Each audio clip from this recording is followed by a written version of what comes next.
Comienza de Esta nuevo, energía... Catherine, de nuevo, porfa. Ok. Descubra lo que sabe. ¿Cómo ocurre el proceso de respiración en su organismo? ¿Es el proceso de respiración igual en todos los seres vivos? Introducción.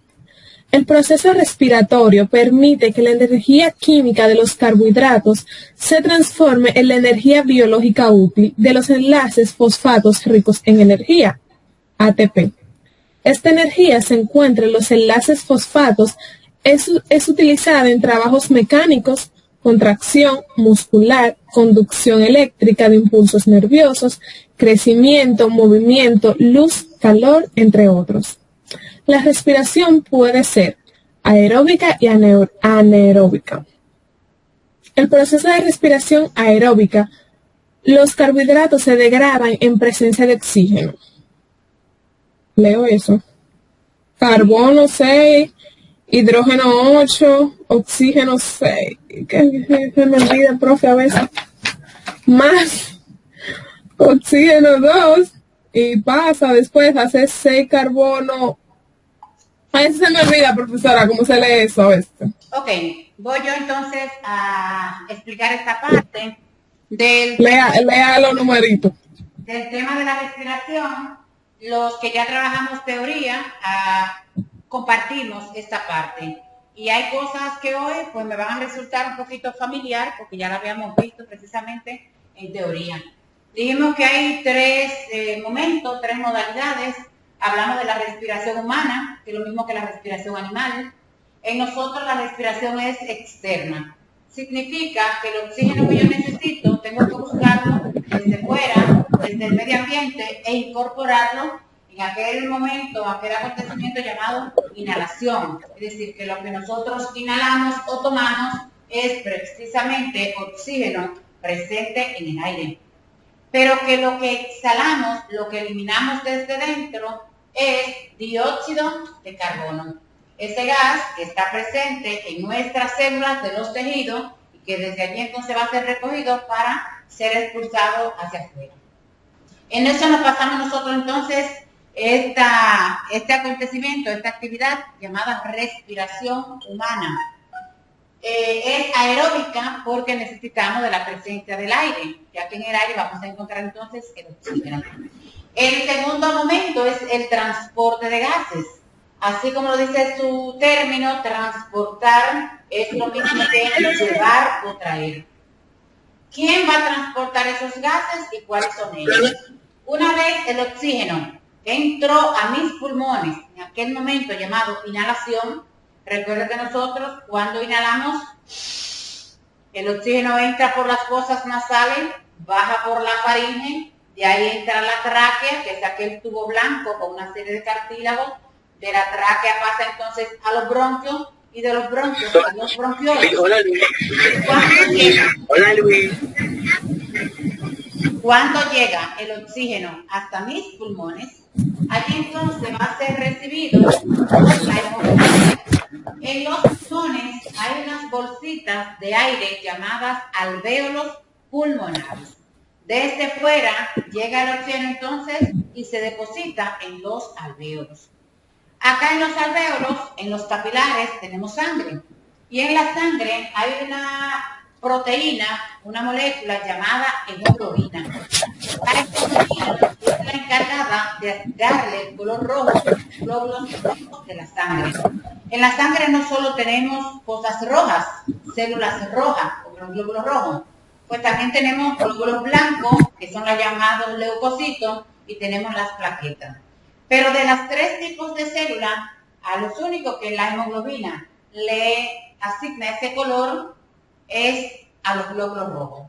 Perfecto. Llegó el oxígeno entonces hasta la sangre, que tengo acá adentro, en los capilares de mis pulmones, y hasta allí entonces la hemoglobina, que se abrevia HB, va a estar esperando al oxígeno.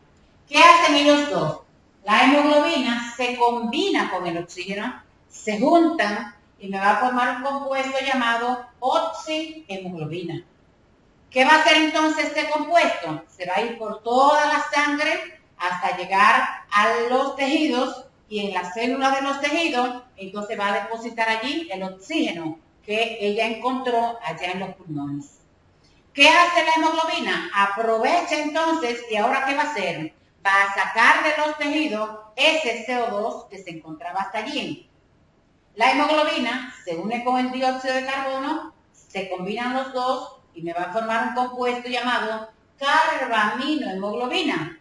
Es como si la hemoglobina fuera el vehículo. Es ella la que transporta, la que lleva oxígeno y la que se encarga de sacar ese CO2 que estaba en mis tejidos. ¿Hasta dónde lo lleva? Lo saca de los tejidos, transitan por la sangre y se van entonces y lo deposita a los pulmones. En los pulmones dice la hemoglobina, bueno, yo me quedo y tú te vas. La hemoglobina se queda entonces en los pulmones y sale ese gas llamado dióxido de carbono. Así se va a dar entonces el transporte de gases a nivel de la célula. Ese oxígeno que necesitaban las células, que yo lo inhalo, pero que la hemoglobina se encarga de llevarlo.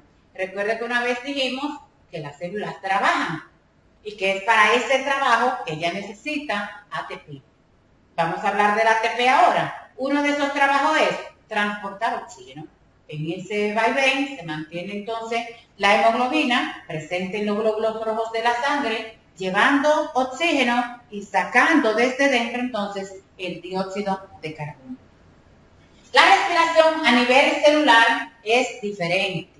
Usted se pregunta, ¿y las células respiran? Claro que lo hacen. ¿Tiene sistema respiratorio? No tiene.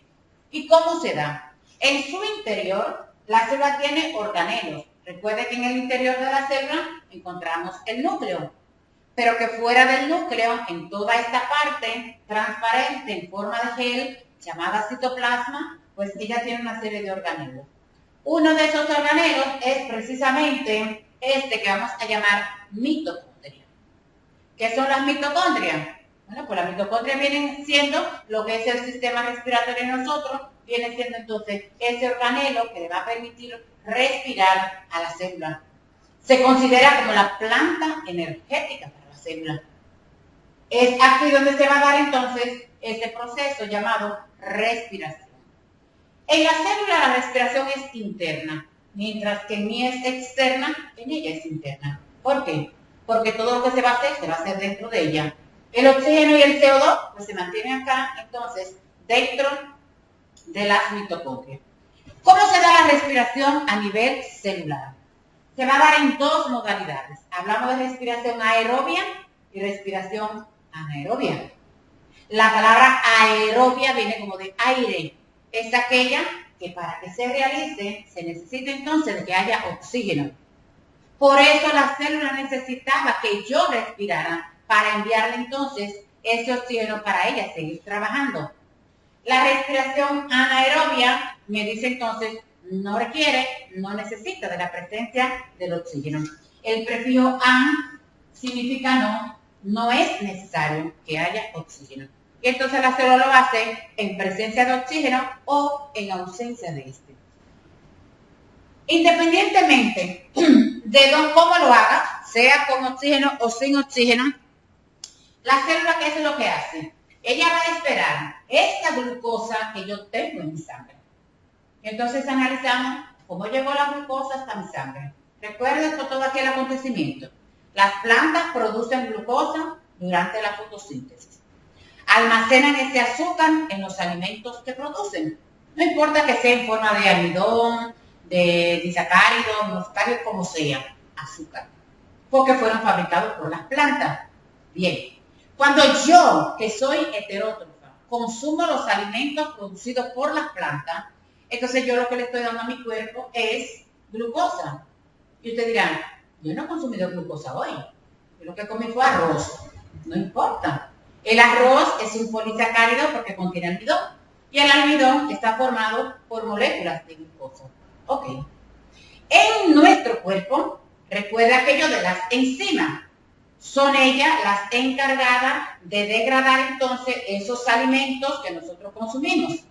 Y aquel almidón que estaba grandote, moléculas complejas, pues lo fueron degradando las enzimas hasta convertirla en glucosa.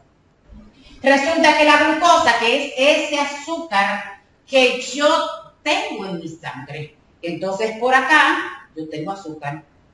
¿Y cómo llegó? Con el proceso de la digestión. Cuando las enzimas lo convirtieron hasta glucosa, recuerda que desde el intestino delgado pasaron entonces todos esos nutrientes y se fueron a la sangre. Llegaron los glucosas a la sangre. Dice la célula, ahora voy yo a trabajar. Y voy a trabajar sobre esa glucosa que ella tiene, porque ha comido demasiado hoy. Entonces se va a encargar de degradar esta glucosa, pero ella va a hacer ese trabajo porque a la célula le interesa obtener precisamente esto que tenemos aquí, que se llama ATP. Tiene que degradarla. Si la degrada, si la descompone, va a ser un trabajo de catabolismo. Recuerde que catabolismo de moléculas grandes se obtiene moléculas simples. Bien.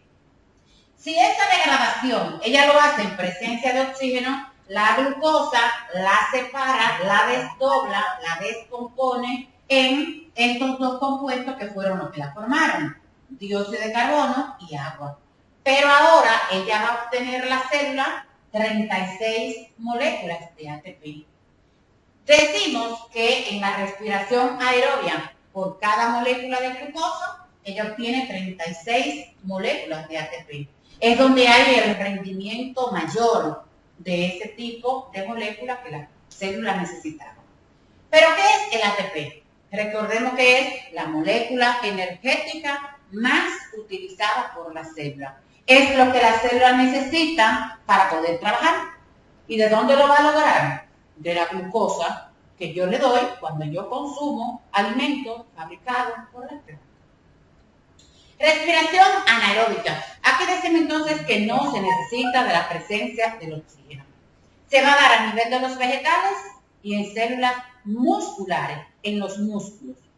¿Cuándo se da a nivel de los vegetales? Igual, aquí ¿qué va a pasar? Como los vegetales tienen azúcar, fructosa, glucosa, ¿qué va a pasar? Esta se fermenta en ausencia de oxígeno. Y recordamos de teoría que en la fermentación se obtiene alcohol etílico, dióxido de carbono y solo 2 moléculas de ATP.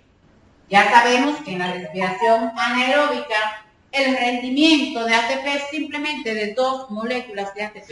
Ella consigue menos que cuando es en presencia de oxígeno. En células musculares, ¿cuándo se da? Recuerden que a nivel de los músculos nosotros tenemos un tipo de almidón llamado glucógeno.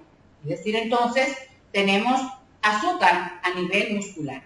¿Qué pasa cuando yo voy al gimnasio, cuando yo camino, cuando yo hago trabajo pesado, cuando me esforcé mucho? Fíjense que luego entonces vamos a sentir como una sensación de ardor o de dolor a nivel muscular y eso es porque decimos que las células se han fatigado quemando azúcar, consumiendo azúcar en ausencia de oxígeno. Y lo que me produce es ácido láctico y solo 2 moléculas de ATP. Esta parte es muy interesante, muy buena para ustedes que van a recibir un examen quizás de teoría.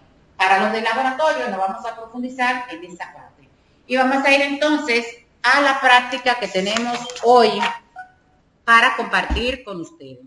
Ahora sí, donde dice objetivos, permítame retirar esto un poquito más.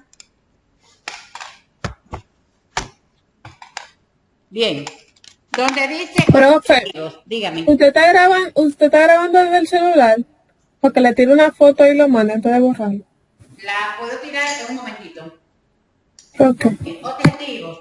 Comparar el proceso de respiración aerobia y anaerobia, las dos formas. Materiales y equipos. Por acá tenemos cilindros graduados, ya todos estos cilindros los conocemos. Por acá. Tubos de ensayo, esta vez voy a tener entonces tubos de ensayos grandes, pero voy a tener tubos de ensayo pequeños, unos pequeñitos que también voy a usar en el día de hoy. Matraz o el Ermeyer, que así se llama este frasco, lo vamos a utilizar así y también lo vamos a utilizar en esta forma. Tapones de corcho, que es este tapón que se le ha colocado a este tubo para que no me entre nada de oxígeno. Volúmetro, que si yo tengo que construirlo, y un respirómetro, que también tengo que construirlo. Son dos cosas que no tengo y que las voy a construir ahora durante el desarrollo de la práctica. Material biológico. Me pide habichuelas germinadas, que es lo mismo que habichuelas repolladas, habichuelas naciendo, es lo que tengo acá dentro de este frasco. Y me pide una solución de levadura. Por acá entonces tengo levadura diluida en agua. La levadura que ya conocemos, por acá está. Acá está, fíjense que parecen como unos granitos por aquí. Una vez preguntamos en una clase que qué era esto y una joven dijo que era calcoma. Bueno, ajá, parecen calcoma, profe. Calcoma, que son así como unos granitos. Pero esto es levadura. Y ya sabemos que la levadura tiene usos en la fabricación del pan. Si usted le pregunta a un panadero por qué ellos le agregan o para qué le agregan levadura al pan, ¿qué es lo que ellos dicen? Para que crezca. Para que crezca, para que aumente, para que se infle, para que se ponga grandote. Si usted se come un pan que yo haga, pues no se lo va a comer, porque va a quedar súper duro si no le echo levadura. Los panaderos tienen una técnica. Ellos van a amasar su harina, le agregan todo lo que le van a agregar, no sé qué es lo que le echan, y entonces le van a agregar levadura. Pues a mí me pasó, me puse a inventar de que una masa para hacer pizza. Eso fue cuando comenzó la cuarentena, que usted no encontraba una pizza por parte. Digo, bueno, pues vamos a hacerla. Busqué mi harina, me llevé de unos tutoriales por ahí y le agregué levadura. Luego dice que había que dejarla en reposo, taparla bien, si es posible con un paño, y dejarla en reposo. Resulta que cuando yo fui a buscar la masa, ya el recipiente estaba, mire, hasta la tapa, se había crecido. Pero ese crecimiento, ese volumen, ese aumento, quien lo produce es la levadura. La levadura. Químicamente, ¿qué es lo que hace? Si usted le pregunta al panadero, le dice, no, para que crezca, más nada así, pero ¿qué es lo que pasa? ¿Por qué crece? Es que la levadura produce dióxido de carbono.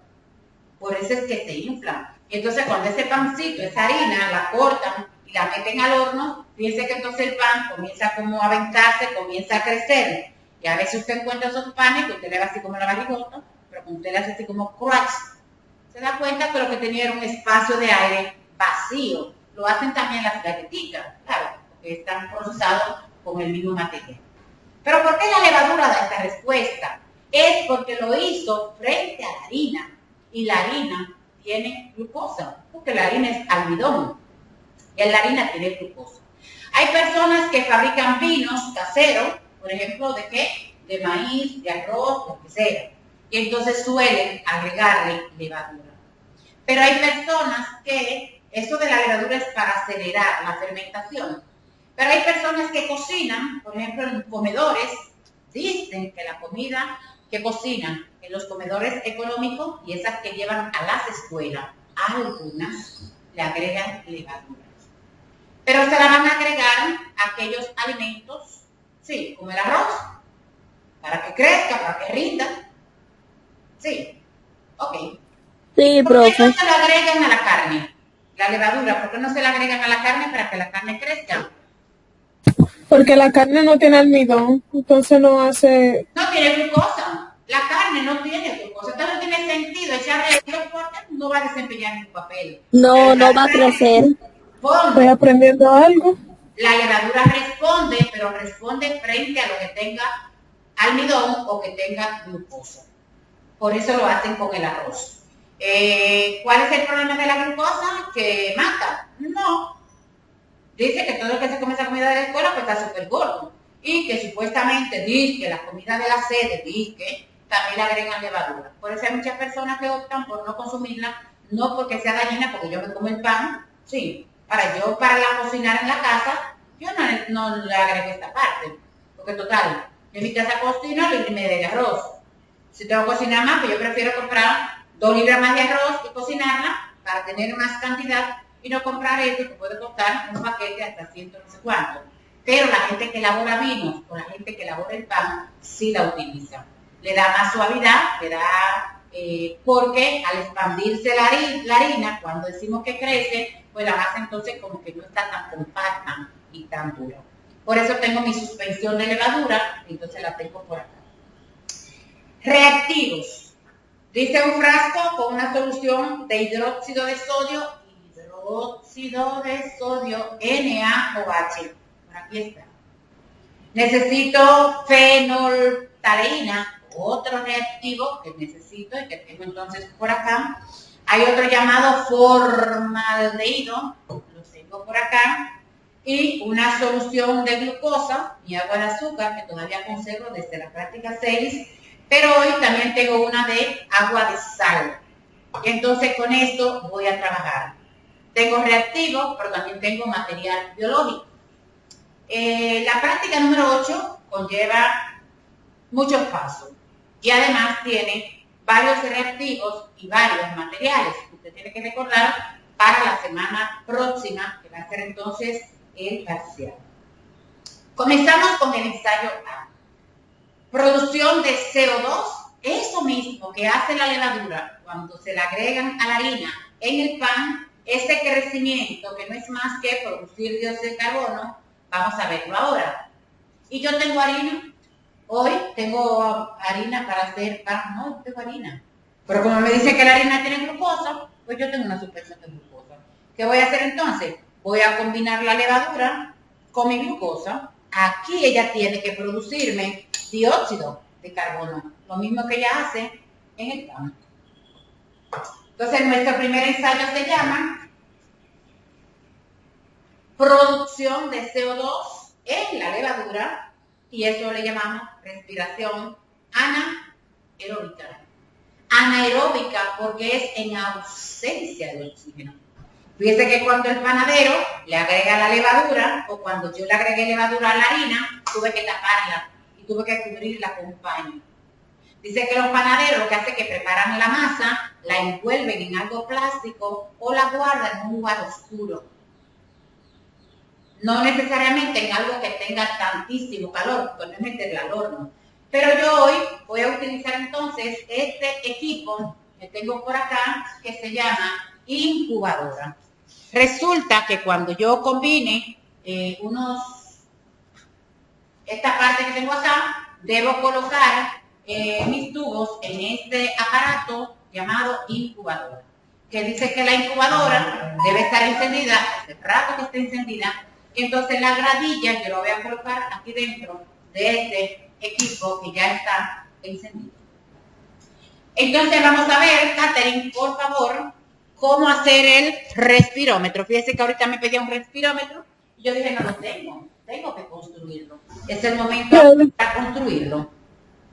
Producción de CO2 en la levadura, respiración anaeróbica. ¿Cómo hacer un respirómetro?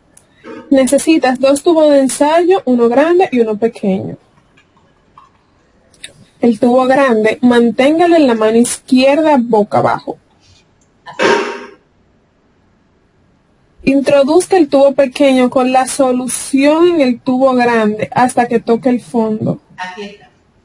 Entonces, hasta que toque el fondo, yo voy a subir este tubo pequeño hasta que toque el fondo acá arriba. Recuerde que es anaeróbica y que no necesitamos de la presencia del oxígeno.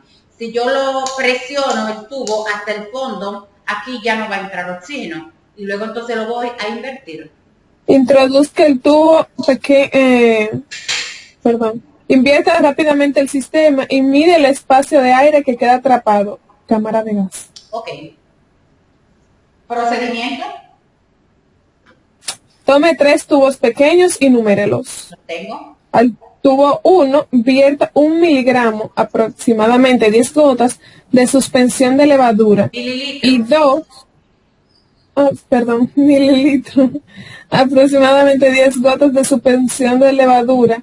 Y 2 mililitros, aproximadamente 20 gotas, de solución de glucosa. Aquí tengo la glucosa, ya yo contaba 10 gotas. Dice que 1 mililitro equivalen aproximadamente a 10 gotas de todo lo que vayamos a medir. Ahora voy a contar 20 gotas.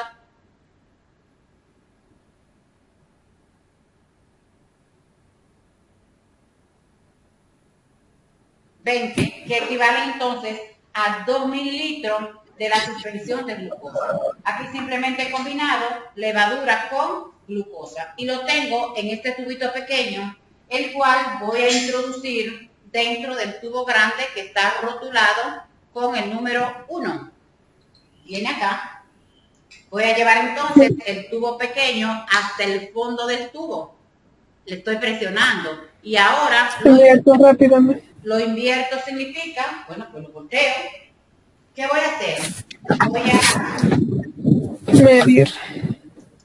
Voy a marcar hasta dónde me quedaron los 3 mililitros por acá con una línea y lo voy a colocar precisamente en la gradilla, un poquito cerca de la incubadora. Para acá tengo entonces mi primer tubo. En el tubo de ensayo número 2, Catherine, ¿qué voy a hacer? Vierta 1 mililitro de suspensión de levadura y 2 mililitros de solución de cloruro de sodio. Sal común. Agua de sal, que es esta, con levadura. Ya antes había puesto agua de sal con glucosa. Cuento 20 gotas.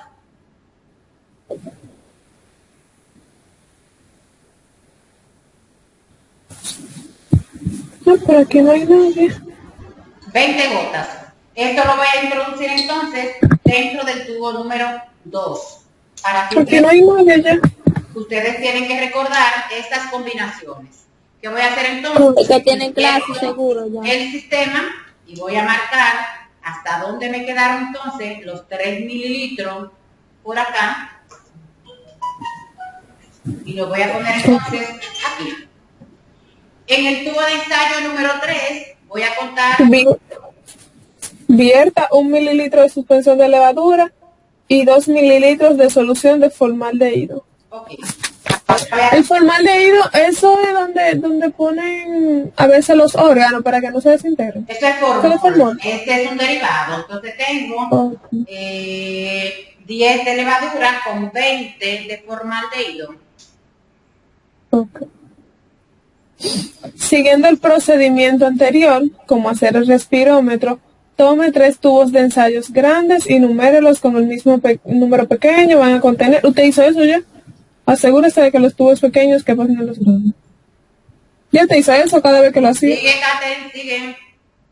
Introduzca el tubo pequeño en el grande hasta el fondo. Con la ayuda de un lápiz, bolígrafo, invierta el tubo grande. Finalmente, mida y marque el espacio de aire que queda. Incube los respirómetros a 37 Celsius. Incúbelo significa, vamos a llevarlo hasta la incubadora y lo vamos a dejar hasta allí, ya está dentro, hasta tanto terminemos con la práctica. Al final de la práctica, observe los tubos y determine el espacio de gas de cada uno. Claro, y vamos a contestar entonces 3 preguntas que tenemos en el protocolo, pero debemos esperar el resultado.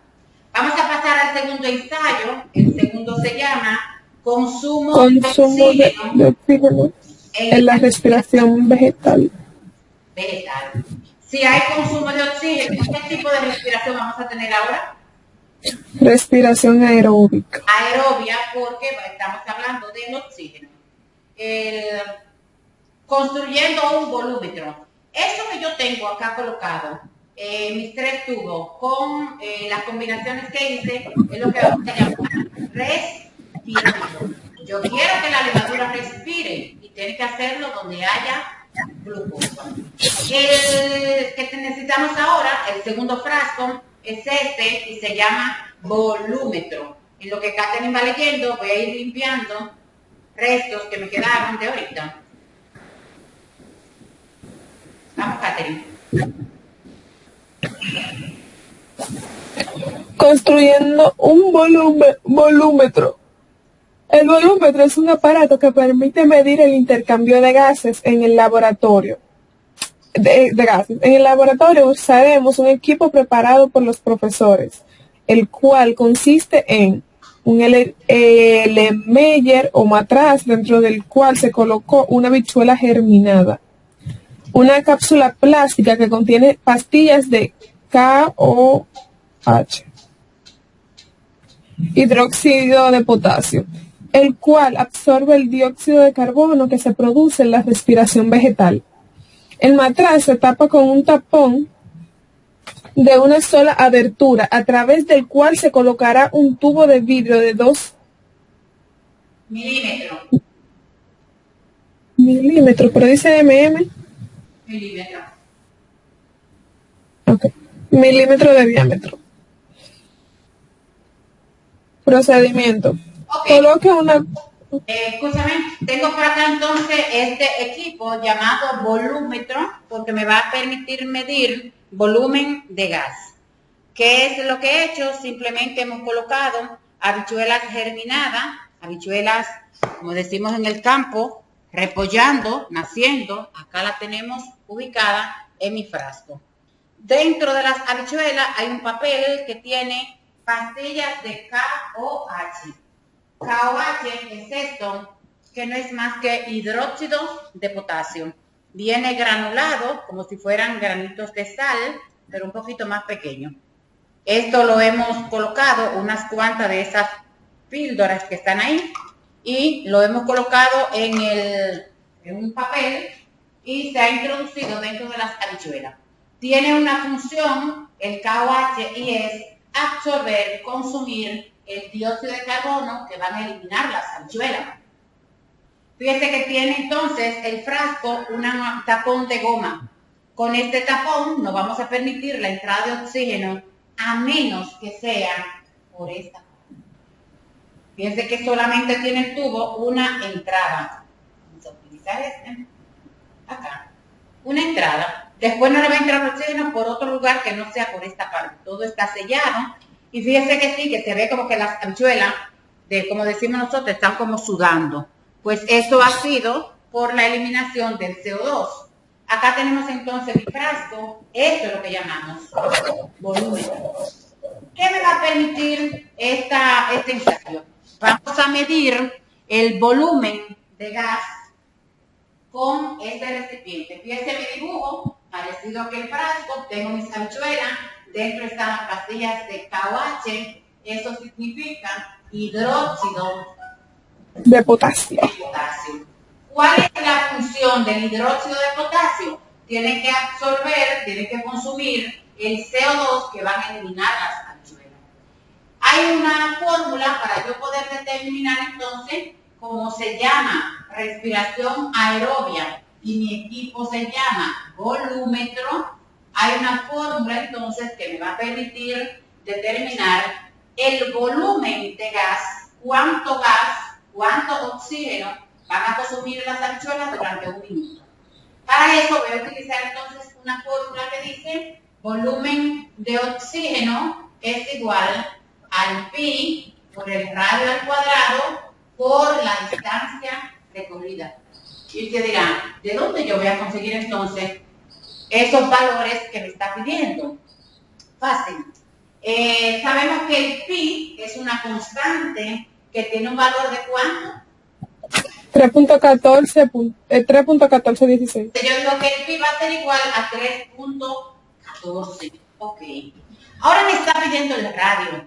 Pero yo quiero saber el radio de qué. En este equipo yo tengo este tubito que sale desde dentro, que es el trayecto, el camino que va a tomar el oxígeno cuando entra. Pero termina entonces este tubito en una circunferencia aquí en esta parte. Y nosotros vamos a conocer unos datos acerca de la circunferencia. Ay, profe, no ponga tanta pregunta de eso en el examen. Recordemos que la circunferencia, si yo quiero determinar cuál es el valor, cuánto ella mide de este extremo a este extremo, voy a trazar una línea y esa línea se llama diámetro. Pero que a mí no me interesa el diámetro, a mí me interesa el radio. El radio, ¿cómo lo voy a conseguir? El radio no es más que ubicarme en la parte central, en el punto central de la circunferencia, y hacia donde quiera yo me dirija, ese trayecto, ese espacio, lo conozco como radio. Bien, a mí no me interesa el diámetro, sino que me interesa el radio. Pero ¿qué yo voy a hacer? Yo voy a tomar una regla ahora y voy a calcular acá cuánto es el radio de esa circunferencia. Pero ¿cómo me resulta mejor? ¿Calcular el radio o calcular el diámetro? A mí ahora me va a resultar mejor calcular el diámetro. simplemente yo voy a colocar la regla donde yo entienda que es la mitad de la circunferencia, luego acá entonces voy a tener estas medidas. Es fácil. Si yo digo que el diámetro tiene 7 milímetros, ¿cuánto sería el radio?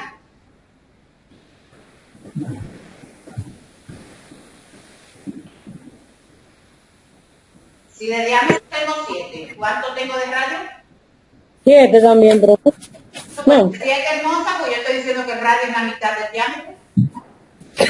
3.5. 3.5. Entonces 3.5 milímetros, porque el radio es la mitad del diámetro. La mitad de Del diámetro. la distancia que hay desde la mitad hasta la circunferencia. Este diámetro tiene 6 milímetros, acá, ¿cuánto sería el radio?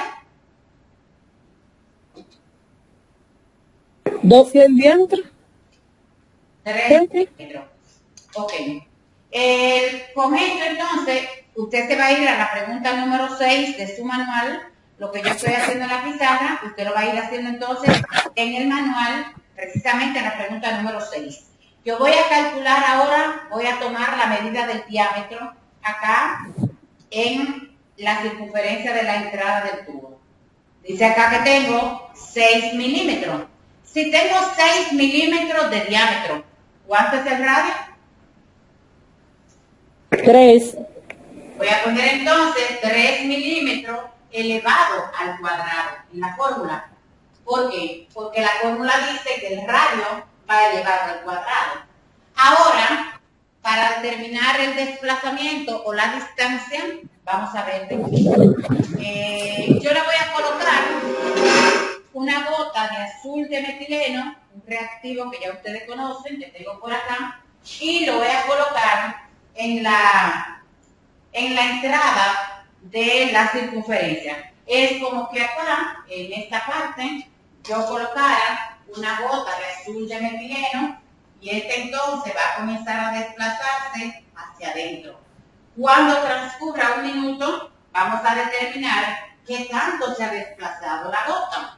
Simplemente voy a tomar la regla de nuevo y la voy a colocar debajo del tubito de esta forma. Y voy a decir entonces cuánto se desplazó. No lo voy a hacer con lo que tengo en la pizarra, sino que lo voy a hacer entonces acá debajo.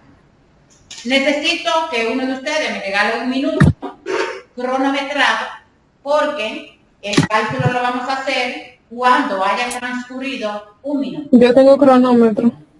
Me avisas entonces. Yo voy, dame un segundo. Fíjense que tengo el tubo y voy a colocar la gota. Ya se cayó. Aquí en la entrada. Me dice cuando lo suelte. 1, 2 y 3. Ok. El hecho de que yo lo mueva puede influir un poquito, claro que sí. Entonces, vamos a dejar acá mi frasco. Cuando transcurre el minuto, vengo entonces con la regla. Yo le aviso. La voy a colocar entonces aquí debajo y voy a calcular entonces cuántos milímetros se ha desplazado la gota hacia adentro. A medida que las habichuelas van absorbiendo el oxígeno que está fuera del ambiente y que va a entrar entonces por esta parte, la gota del azul de metileno entonces tiene que comenzar a hacer un recorrido hacia adentro. Es como si las habichuelas lo estuvieran aspirando. Me falta el valor del desplazamiento para poder seguir entonces con el 10, 9, 8, 7, 6, 5, 4, 3, 2, 1. Ok, fíjense que voy a calcular la regla. Yo que entonces 10, 15 milímetros. Entonces esto yo lo voy a multiplicar. Esta D significa el desplazamiento que fueron 15 milímetros. Hasta ahora no puedo trabajar porque tengo que elevar el radio, elevarlo al cuadrado. Vuelvo y escribo, volumen de oxígeno es igual a 3.14 por, ¿cuánto es 3 al cuadrado? 9. 9 milímetros al cuadrado por 15 milímetros. Ahora sí, lo voy a multiplicar todo y voy a recoger todo ese resultado acá. 3.14 por 9 por 15.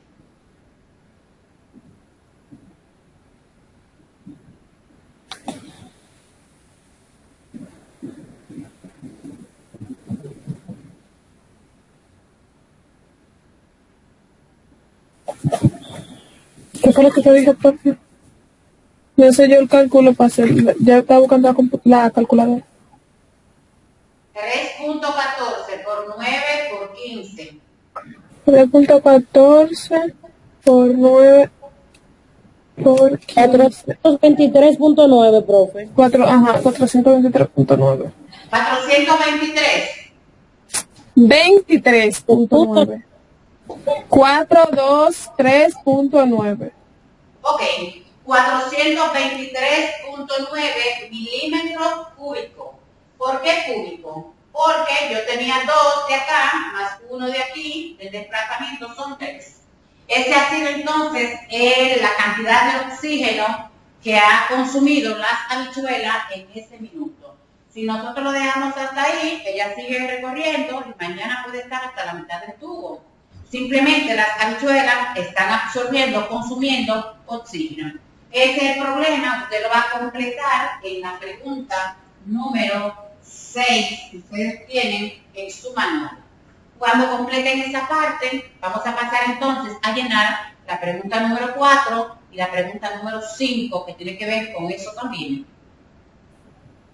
Aplicando la fórmula establecida por el volumen de oxígeno consumido del vegetal. Por favor, Se supone que es el ejercicio que tenemos que poner en el 6, ¿verdad? Eso va en el 6. Ok.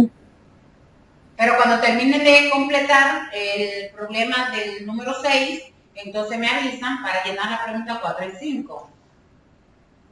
Pero te la puedes tirar en la foto a la pizarra, por favor. No se ve nada. sí, profe, ¿por qué no se ve nada? Por favor. Por favor.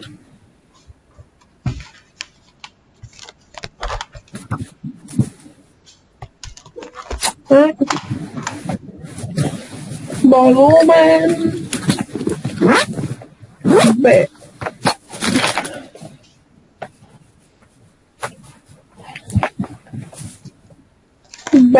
BO2 igual a qué, profe, dice? Al pi por el radio al cuadrado por la distancia recorrida. Radio al cuadrado por D. Entonces, BO2 igual a 3 milímetros que 3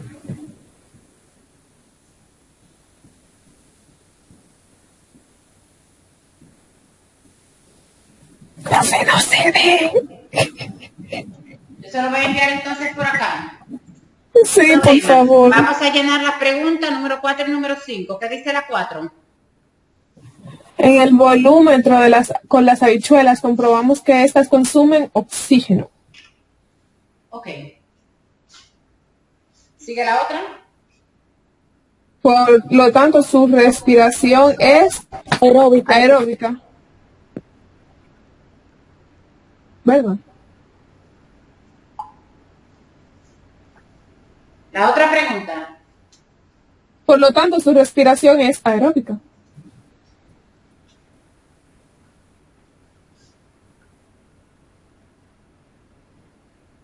No. La otra. En el ensayo de la respiración vegetal, ¿cuál es la evidencia de que las semillas colocadas en el volúmetro realizan respiración aeróbica? ¿Cuál fue la evidencia? ¿Qué fue lo que nos dijo que las habichuelas realizaron respiración aeróbica? Que consumieron oxígeno. Pero ¿cuál fue la evidencia? Yo dije acá que esto iba entonces a hacer ¿qué? Succión. ¿Cuál fue la evidencia? El desplazamiento del azul de metileno. De la gota de azul de metileno. Esa fue la evidencia.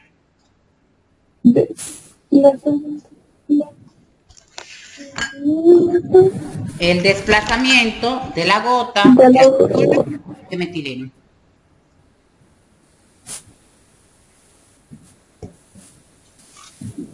Bien, pasamos al último ensayo, ya estamos terminando. Se llama producción de CO2 en la respiración humana.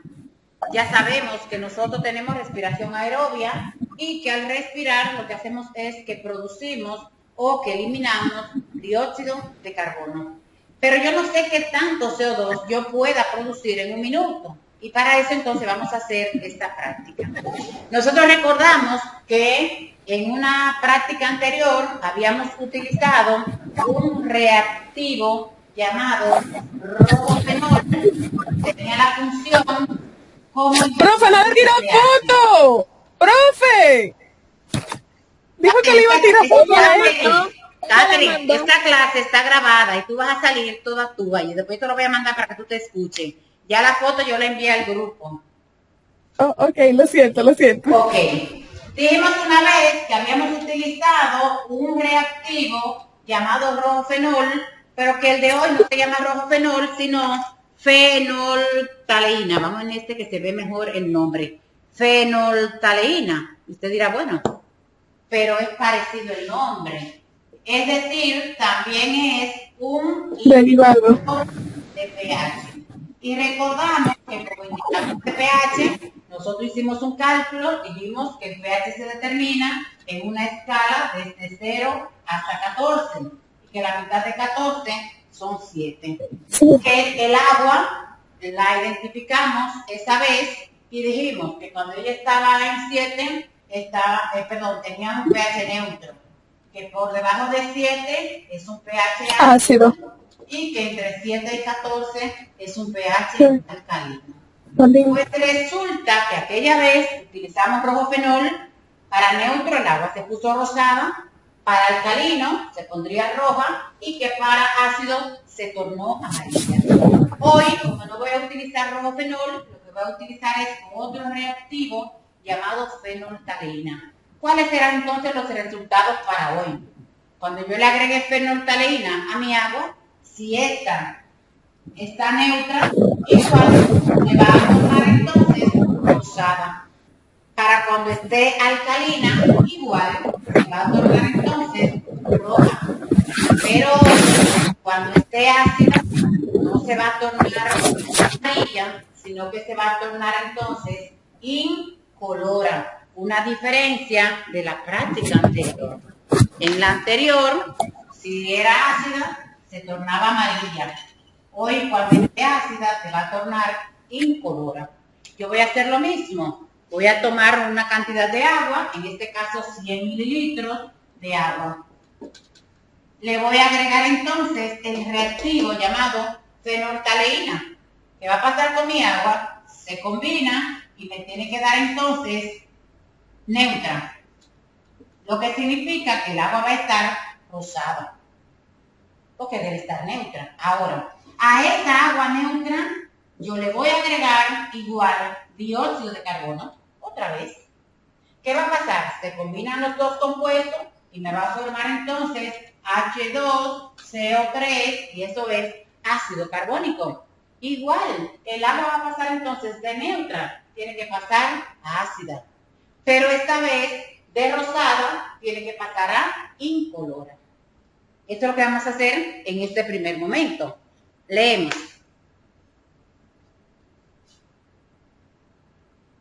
Leemos el último ensayo. Consumo de oxígeno en la atmósfera. Producción de CO2 en la respiración humana. Respiración aerobia. Procedimiento. En un cilindro graduado, mida 100 mililitros de agua y viértalo en un Erlenmeyer. Añada 3 gotas de fenoltaleína, un indicador de pH que se torna rosado en un medio neutro, rojo en un medio alcalino e incoloro en un medio ácido. Burbujee con un sorbete o calimete el agua por un espacio de 1 minuto. El CO2 de la respiración se combina con el agua formando ácido carbónico. Fíjense que acá en la cámara se ve como un color morado, no es morado, eso es un rosado hermoso, lo que hemos tenido. Déjenme tirarle una foto para entonces usted pueda ver que sí, que ese es un rosado. Sí, aquí se ve rosado por esta cámara. Ok, Sí. de aquí para allá yo la veo disque como morada. Entonces ahí tenemos para la N12, que son ustedes, el color que tengo. Me dice Katherine que yo debo tomar un sorbete y burbujear, agregarle CO2 a esa agua. Pero esta vez yo no lo voy a agregar desde que cambió ya. Yo tengo que hacerlo durante 1 minuto. Por eso yo me Le hago me van a regalar de nuevo el minuto cronometrado y voy a yo comenzar a burbujear tengo aquí. el agua neutra que tengo. Mientras yo lo voy haciendo, ustedes van llenando las preguntas 7 y 8 con el resultado que voy a tener aquí y me avisan cuando pase el minuto. Ok. 1, 2 y 3.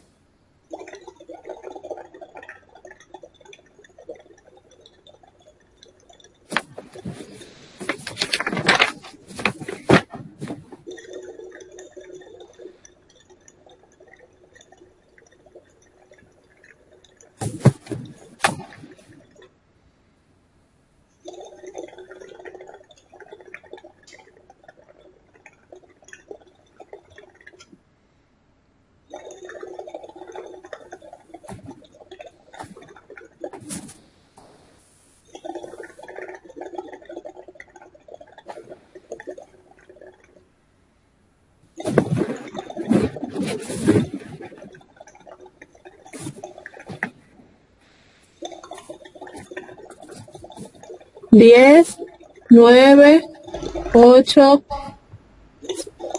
4, 3, 2, 1.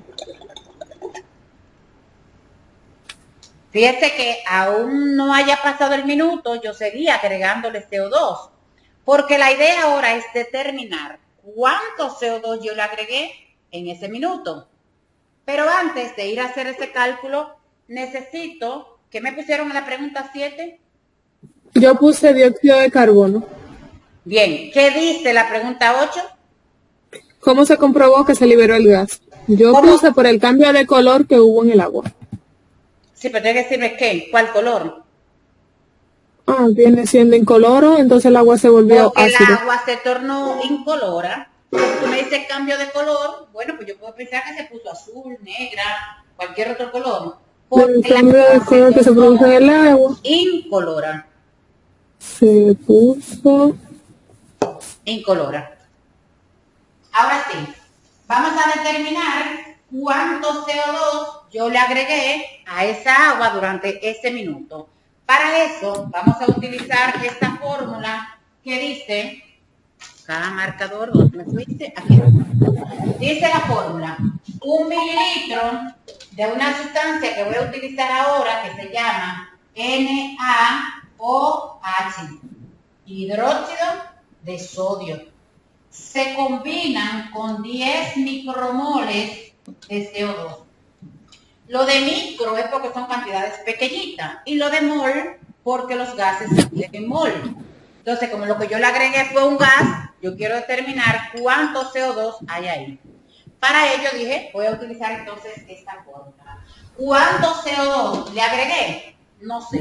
Todo va a depender de la cantidad de hidróxido de sodio que yo le pueda agregar ahora. Recuerde ahorita que dijimos que cada vez que yo contaba 10 gotas, eso era equivalente a 1 mililitro. Yo voy a tomar entonces NaOH, que tengo por acá, y le voy a agregar con un gotero, contaditas las gotas, cada vez que yo cuente, esto está sucio, cada vez que yo cuente 10, santo, este está peor,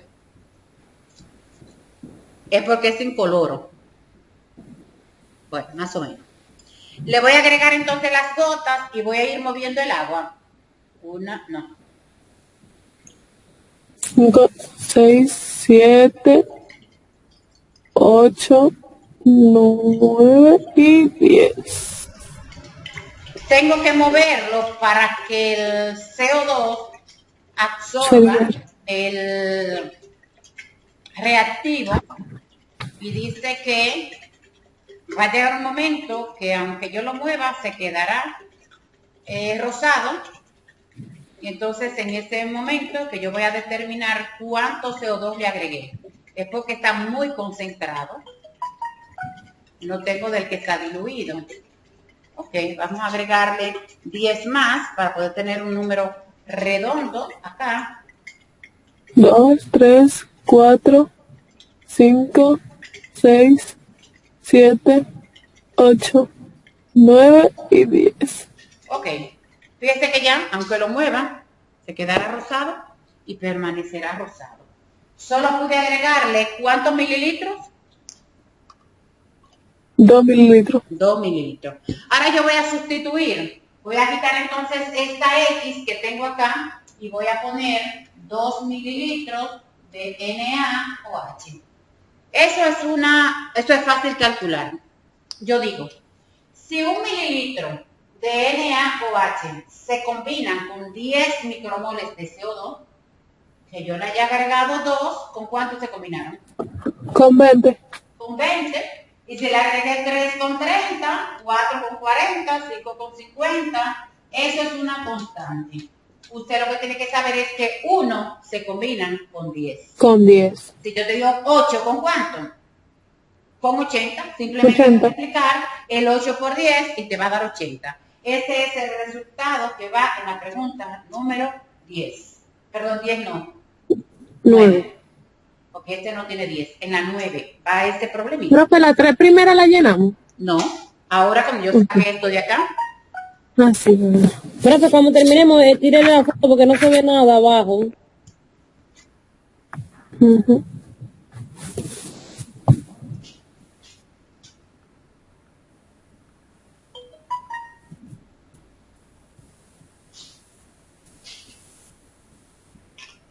ok. Vamos a sacar entonces esto que tenemos y vamos a contestar las preguntas 1, 2, ¡ay, qué caliente! Y 3. Les voy a enviar esto. Esta es la N2. Ahí está. La mejor sesión que usted tiene, profe. Bueno, quedaste grabado. A ver, no lo estamos diciendo en contigo. Ok, vamos a trabajar acá con los tubos. Están súper calientes. Ok. ¿Qué teníamos en el tubo número 1? Levadura con glucosa. En el tubo número 2 teníamos Levadura con cloruro de sodio. Simplemente la levadura se va al fondo y entonces la otra parte se queda en la superficie. Y en el número 3, Levadura con formaldehído. Pero en el número 1, el que tenía levadura con glucosa, fíjense cómo se está como aumentando. Acá yo tengo acá, este está más bonito que del grupo que se fue. Fíjense cómo sobrepasó la línea, acá la marca que teníamos, y cómo se ha ido produciendo como esta parte gaseosa en la parte de arriba. Eso que lo ha producido es la levadura. En lo que no ha sucedido nada, lo que hace es que se queda la marca donde mismo estaba el contenido. Pero aquí en el que tenía la glucosa, se fue entonces hacia arriba, aumentó. Es decir, que la cámara de gas no va a ser del punto rojo hacia arriba, sino desde aquí debajo ahora, que está el contenido, la parte líquida, todo lo otro como si fuese una espuma o una parte como gaseosa. Con ese resultado vamos a llenar entonces las preguntas 1, 2 y 3. ¿Qué dice la pregunta número 1? Al observar los 3 respirómetros, ¿nota usted alguna diferencia en relación al tamaño de la cámara de gas? Justifique su respuesta. ¿Hay diferencia en cuanto al tamaño de la cámara de gas? Sí. Claro que sí. Fíjese acá el 3, se quedó igualito. Acá abajo donde está la medida. Para acá tengo el número 2, que se queda igual. Y por acá tengo entonces el número 1. Este sí cambió. Fíjese que ahora la cámara de gas no será de aquí hasta aquí, sino desde aquí debajo. Ok. Pregunta 2. Sí, ¿y por qué le ponemos sí? ¿Justifica su respuesta? Sí, Porque la levadura respiró donde había glucosa o en presencia de la glucosa.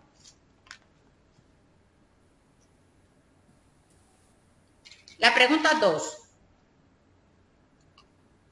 Respiró. ¿En cuál tubo hubo respiración y qué gas se produce? ¿En cuál de los tres? En el primero, ¿no fue? En el número 1. ¿Y qué gas es que se produce? ¿Cuál?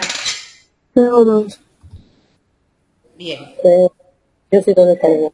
dióxido de carbono. ¿Y la pregunta 3? ¿Qué tipo de ¿Qué tipo respiración? de... El respirador tenía levadura y glucosa.